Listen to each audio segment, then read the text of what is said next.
అమెరికాలో ఇద్దరు శాసనసభ్యులపై జరిగిన ఫైరింగ్ స్థానికంగా కలకలం రేపింది. ఇదేదో నార్మల్గా జరిగిన ఫైరింగ్ కాదని ప్లాన్డ్ మర్డర్గా గుర్తించారు అక్కడ పోలీసులు. పోలీసు యూనిఫామ్లో వచ్చిన ఓ వ్యక్తి కాల్పులు జరిపినట్లు గుర్తించారు. ఇది కేవలం హత్య కాదు, ఇది ప్రజాస్వామ్యానికి గొడ్డలు పెట్టమని స్థానికులు మండిపడుతున్నారు. ఉదారవాదులకు నిలయమవుతున్న మిన్నిసోటా చిల్లర రాజకీయాలతో రక్తపాతంగా మారుతుందని ఫైర్ అవుతున్నారు. చట్టాన్ని తయారు చేసే వాళ్ళకి రక్షణ లేకపోతే ఇక సాధారణ ప్రజల పరిస్థితి ఏంటని ప్రశ్నిస్తున్నారు. నకిలీ పోలీసుల వేషంలో వచ్చి మరీ హత్య చేయడం దేశంలో భద్రత పరిస్థితి ఏంటో తేటతెల్లమో చేస్తుందని చెప్పారు. 2016 నుంచే అమెరికాలో రాజకీయ హింసలో 500% రాజకీయ హింస పెరిగినట్లు రాజకీయ విశ్లేషకురాలు రాసిన క్లీన్ ఫీల్డ్లో వివరించింది. ఒకప్పుడు అమెరికా స్వేచ్ఛగా ఉండేది, రాను రాను అగ్రరాజ్యం భయానికి వేదికగా మారుతుందని చెప్పారు.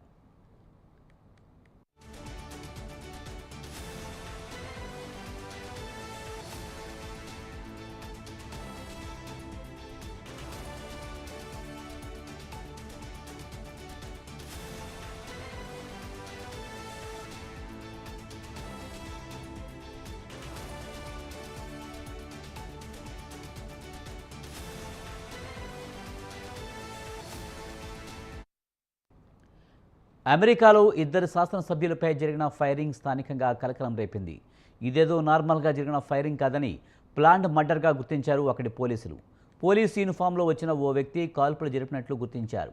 ఇది కేవలం హత్య కాదు, ఇది ప్రజాస్వామ్యానికి గొడ్డలు పెట్టని స్థానికులు మండిపడుతున్నారు. ఉదారవాదులకు నిలయమైన మిన్నెసోటా చిల్లర రాజకీయాలతో రక్తపాతంగా మారుతుందని ఫైర్ అవుతున్నారు. చట్టాన్ని తయారు చేసే వాళ్ళకి రక్షణ లేకపోతే ఇక సాధారణ ప్రజల పరిస్థితి ఏంటని ప్రశ్నిస్తున్నారు. నకిలీ పోలీసుల వేషంలో వచ్చి మరీ హత్య చేయడం దేశంలో భద్రత పరిస్థితి ఏంటో తేటతెల్లం చేస్తుందని చెప్పారు. 2016 నుంచే అమెరికాలో రాజకీయ హింసలో 500% రాజకీయ హింస పెరిగినట్లు రాజకీయ విశ్లేషకురాలు రాసిన క్లీన్ ఫీల్డ్లో వివరించింది. ఒకప్పుడు అమెరికా స్వేచ్ఛగా ఉండేది, రాను రాను అగ్రరాజ్యం భయానికి వేదికగా మారుతుందని చెప్పారు.